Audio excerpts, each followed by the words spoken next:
성경을 읽다가 이런 일도 있구나 하는 생각을 해봤습니다. 왜냐하면은 바리새인, 특히 시몬이라는 이 사람이 예수님을 그 식사 자리에 초청을 한 겁니다. 사실 성경을 읽다 보면은 바리새인과 예수님의 관계는 그렇게 썩 같이 밥 먹을 사이는 아닙니다. 그런데 초청을 했단 말이에요. 왜 그랬을까? 그 식사 자리가 화기애애한 자리가 될 수 있을까? 왜 그랬을까? 특히 누가는 그 바리새인이 이름이 시몬이라고 정확하게 기록합니다. 그렇게 기록하고 싶었던 것 같아요. 나중에 그 누가 공동체 그 사람들에게 이 사람 이름 꼭 기억시키고 싶었던 거죠. 그래서 적어 놓은 겁니다. 사도 바울도 로마서 16장에 보면은 그 이름들 기억하고 싶은 사람들 이름을 낱낱이 기록하거든요. 기념하고 싶었던 거고 이 사람은 꼭 기억시키고 싶었던 거예요. 약간 뉘앙스가 좀 다릅니다.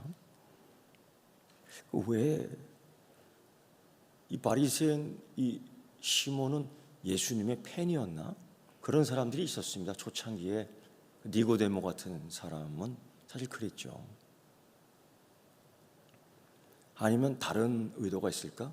이 식사 자리에 교묘한 질문을 또 한 번 해서 예수님을 공경에 좀 빠뜨리고 싶은 걸까? 그런 생각도 해보고요. 아니면 사실 바리새인들과 예수님의 이 관계는 썩 좋지 않아요. 그러니까 사람들에게 보이고 싶은 걸까요? 나는 이 정도로 마음이 넓은 사람이야. 너희는 예수님 그저 못 잡아먹어서 안달이지만은 나는 그래도 예수님에게 식사 대접한다. 뭐 이런 걸 좀 과시하고 싶었을까요? 어쨌든 정확하게는 모르겠지만은 초대했고 예수님은 그 초청에 응했습니다. 근데 예수님이 나중에 이 시몬에게 얘기하죠. 그걸 보면은 어떤 의도인지 알 수 있어요. 예수님이 나중에 그 시몬에게 이렇게 얘기합니다. 너는 날 초대해놓고 발 씻을 물도 주지 아니하였고 입 맞추지도 아니하였고 머리에 감람유도 부어주지 않았고 이렇게 시몬에게 얘기합니다. 그러니까 그 시몬의 의도가 나온 거죠. 정말 예수님 초청해 놓고서는 완전히 무시해 버린 겁니다. 이거 나쁜 놈입니다. 이거 이렇게 표현하면 될 것 같아요. 그 의도를 분명하게 알 수 있는 거예요. 그리고 같이 식사에 초대한 많은 바리새인들이 거기 있었습니다. 얼마나 지들끼리 히득히득 거리겠어요. 자기들끼리는 붓고 씻고 물 주고 다 그랬으면서 예수님한테는 그렇게 안 했던 거예요. 그러니까 그 식사의 자리, 식탁의 자리가 굉장히 불편한 자리죠.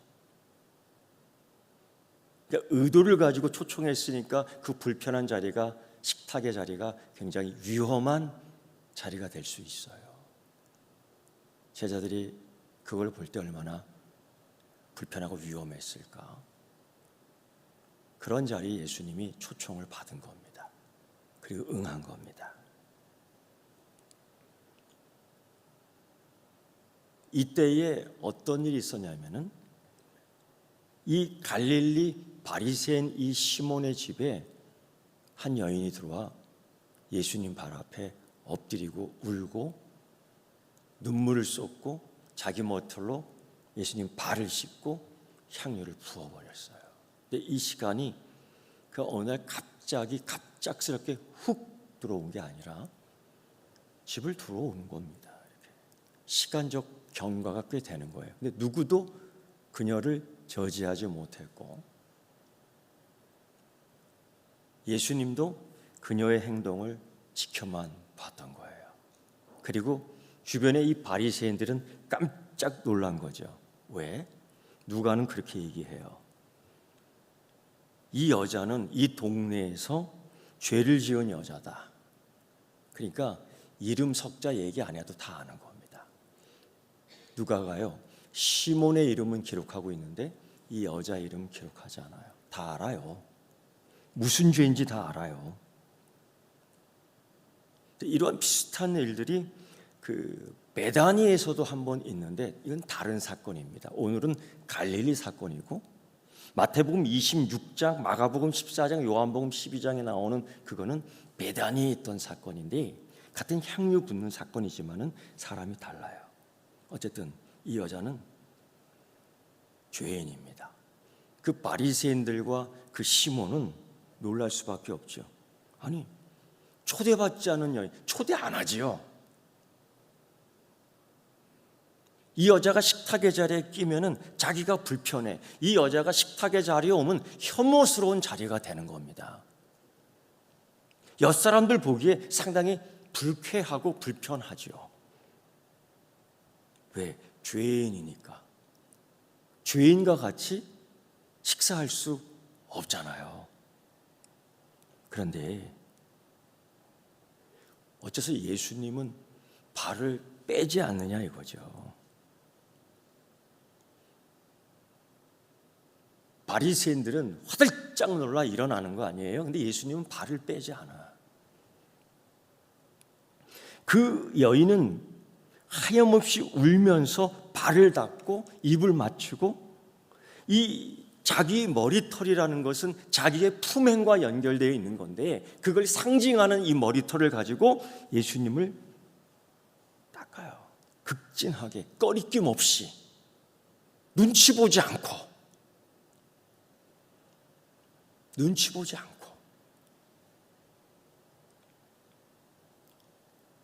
그리고는 그 입맞춤도 그 발바닥에 입맞춤도 부족해서 향유를 부어버려요.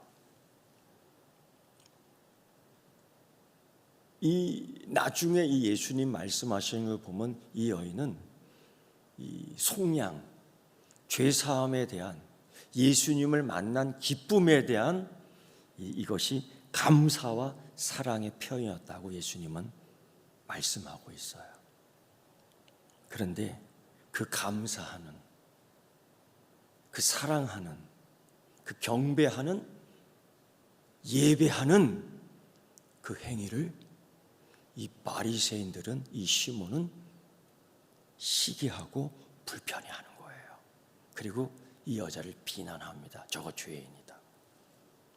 그런데 그 비난하면서 예수님도 같이 비난해요. 근데 묘한 것은 그걸 공개적으로 소리내어 비난하지 못했다는 거죠.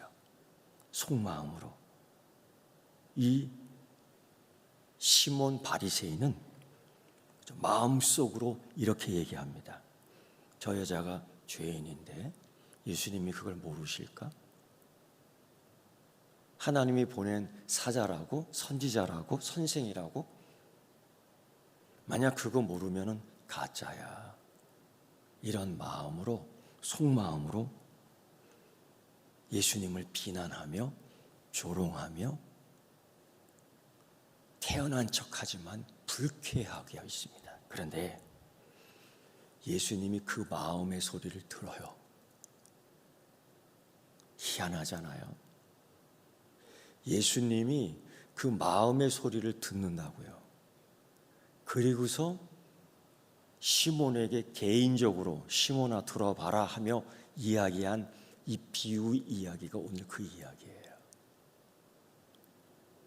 이건 그 누구에게도 들려주지 않았던 그 시몬 한 사람에게만 들려줬던 이야기예요.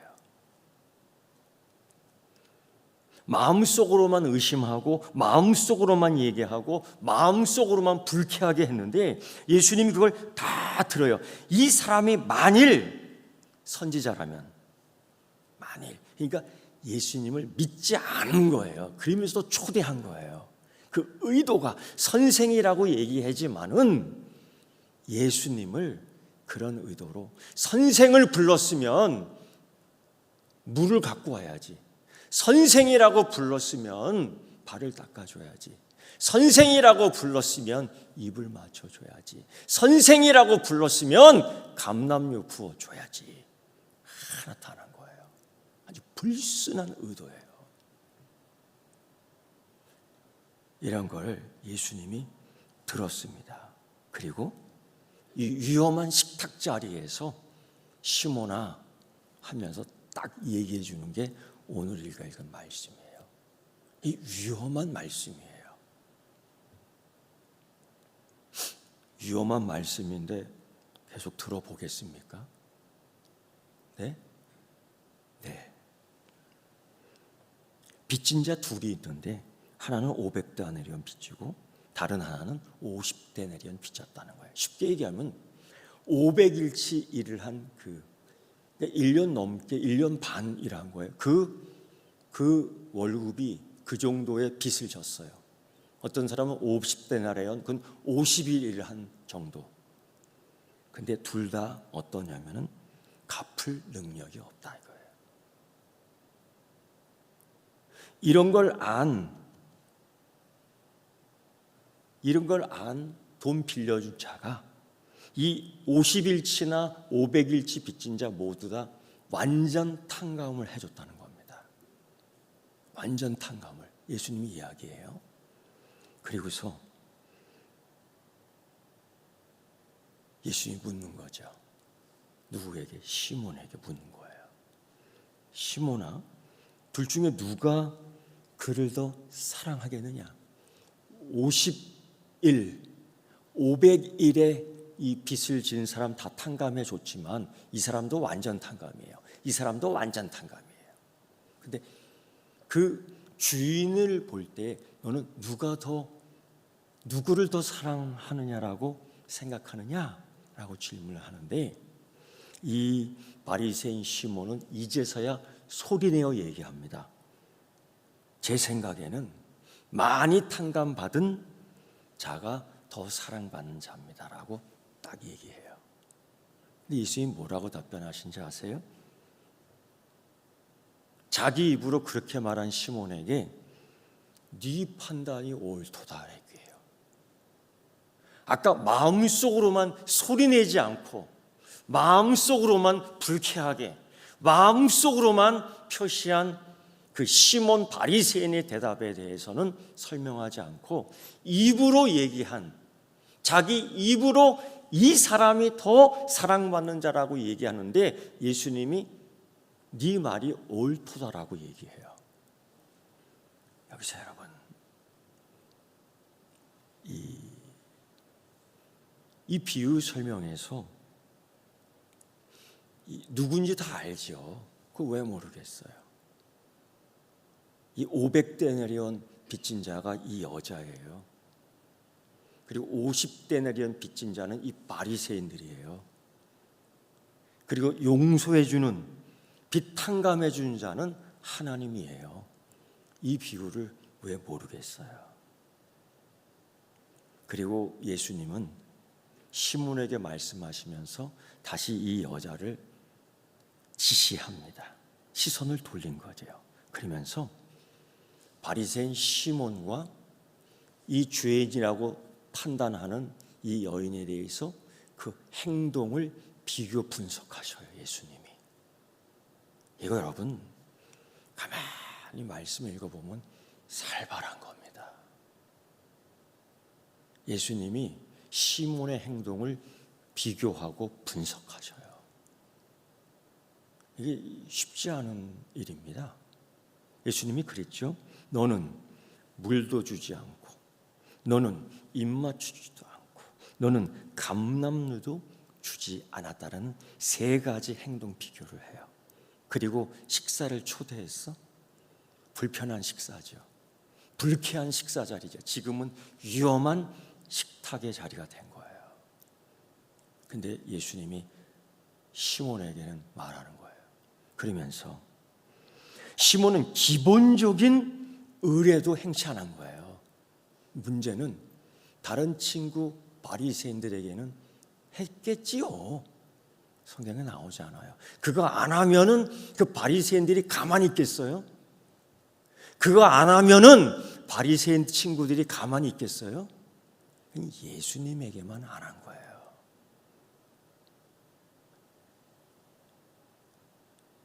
시몬은 예수님을 초청해 놓고 예수님을 맞이하면서도 안면 있는 사람에게 형식적인 입맞춤도 하지 않았어요. 선생이요 라고 부르면서도. 이거 나쁜 놈입니다.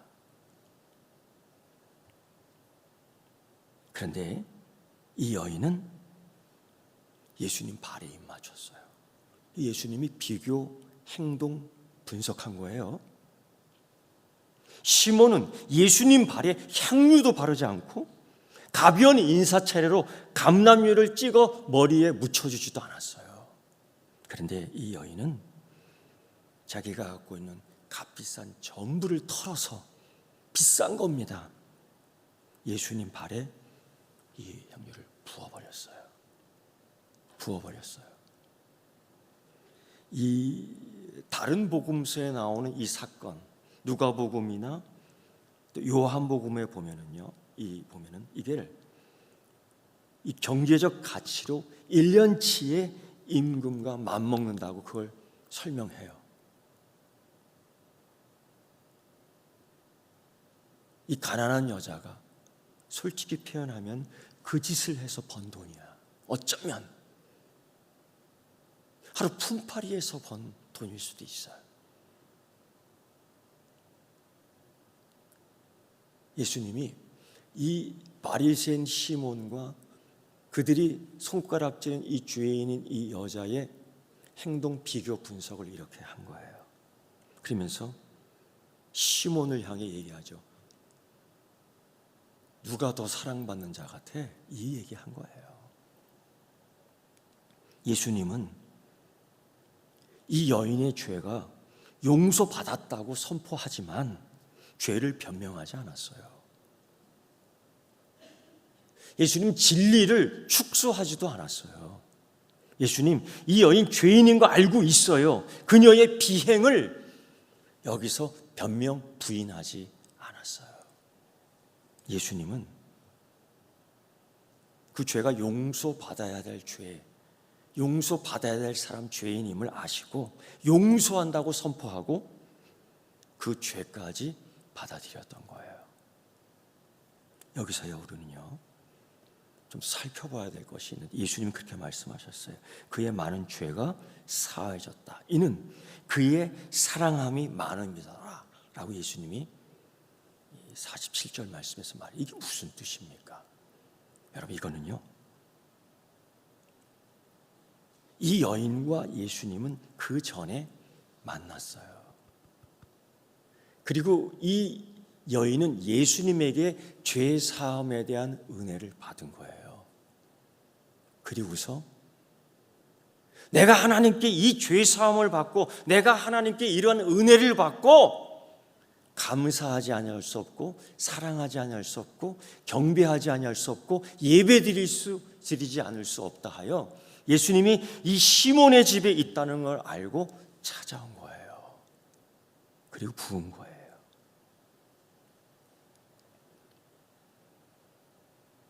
여기서 또 하나 중요한 게 있습니다. 이런 것들을 싫어하는 거죠. 바리새인 그 시몬은. 예수님께서 빚을 탕감해 주는데 이 비유에서 전부 탕감한 거예요. 이걸 완전 탕감이라고 합니다. 예수님이 비유 말씀에서 이게 부분 탕감이 아닙니다. 완전 탕감이야. 왜? 갚을 수 있는 능력이 없으니까. 갚을 것이 없는 이 인간의 상태, 어마어마한 죄를, 빚을 졌지만 갚을 수 없는 우리 인간의 상태. 사도 바울은 로마서 3장 19절 말씀에서 그렇게 얘기해요. 이 상태를 율법의 행위로는 그 앞에 의롭다함을 육체가 없나니 율법으로는 죄를 깨닫기 때문이다. 율법의 의로는 의롭다함을 얻을 수 있는 게 없는 거예요. 마치 이 상태는 모압 땅에 가서 남편과 두 아들을 잃은 나오미와 같은 신세. 그래서 이거 하나님의 은혜가 없이는 이 땅에서 살 수 없는 나오미. 그래서 보아스가 아니면, 보아스라는 남자가 아니면 살 수 없어요. 그런 상태.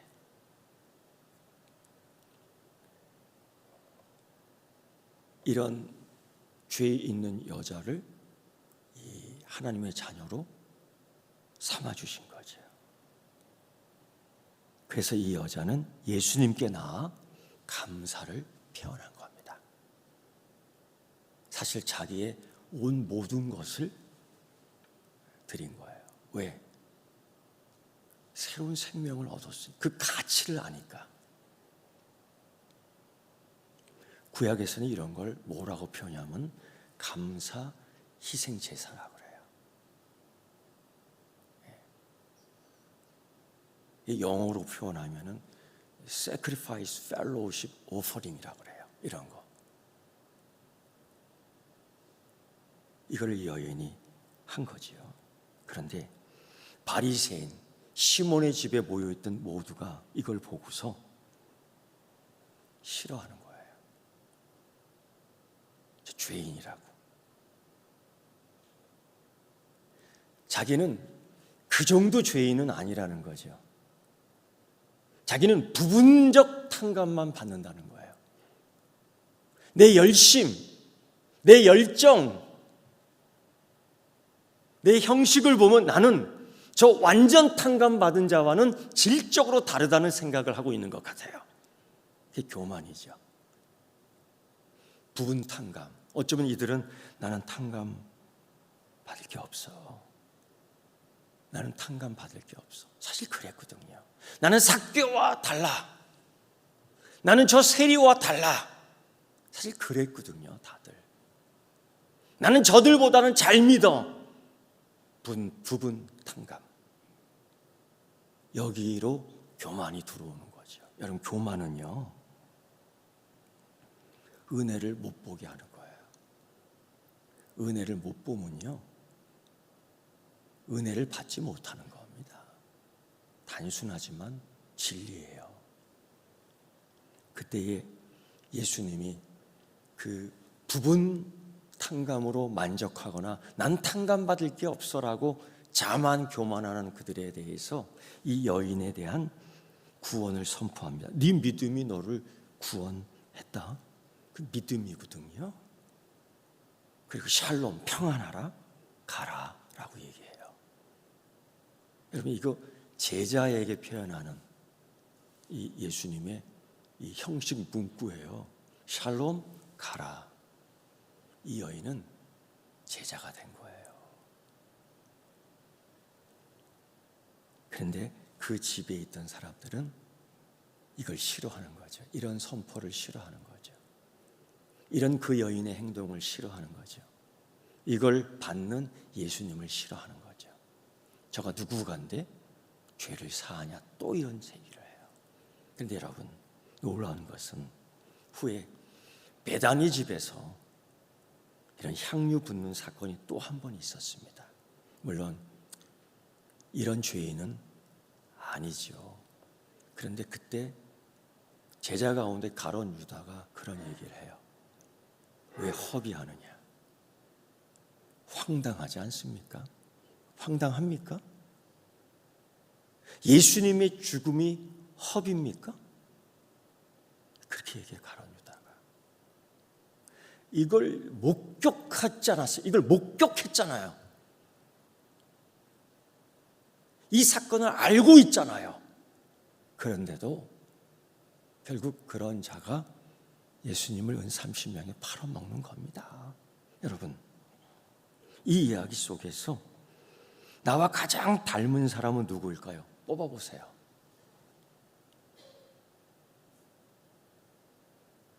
오늘 예수님의 비유 이야기 속에서 나와 가장 닮은 사람은 누구입니까? 우리는요, 나는요, 탕감 받을 것이 없는 사람입니까? 아니라고 그럴 거예요, 아마. 그러면 부분 탕감으로 나는 완전 탕감 받는 사람하고 달라라고 자부심을 느끼고 있습니까? 이게 어쩌면은 이게 문제가 되는 거예요. 그럼 또다시요. 그럼 완전 탕감 받은 자로 감사와 사랑을 예수님께 예배 드리고 있습니까? 아니면 이 완전 탕감받은 자의 예배를 견눈질로 보고 있는 겁니까? 우리가 생각해 봐야 되겠죠. 우리가 예수 그리스도를 믿으면서 은혜, 완전 탕감, 그게 내게 있다라는 걸 다시 한번 되새길 수 있는 여러분 되기를 축원합니다. 기도하겠습니다. 하나님, 오늘은 위험한 식탁의 자리에서 예수님께서 이런 말씀을 하셨습니다. 하나님, 주님 주시는 은혜 완전 탕감에 대하여 감사하고 사랑하고 예배드리게 하여 주옵소서. 혹 나는 저들과 다르다고 부분 탕감으로 기뻐하는 자 있습니까? 아버지 하나님, 예수님의 말씀을 되새기고 사도 바울이 그런 얘기했습니다. 한 사람도 없다. 그러한 자가 한 사람도 없다라고 했습니다. 되새기게 하시고 우리가 드리는 감사와 사랑, 이 예배, 경배, 찬양이 하나님께 완전케 하여 주옵소서. 예수님의 이름으로 기도드리옵나이다. 아멘.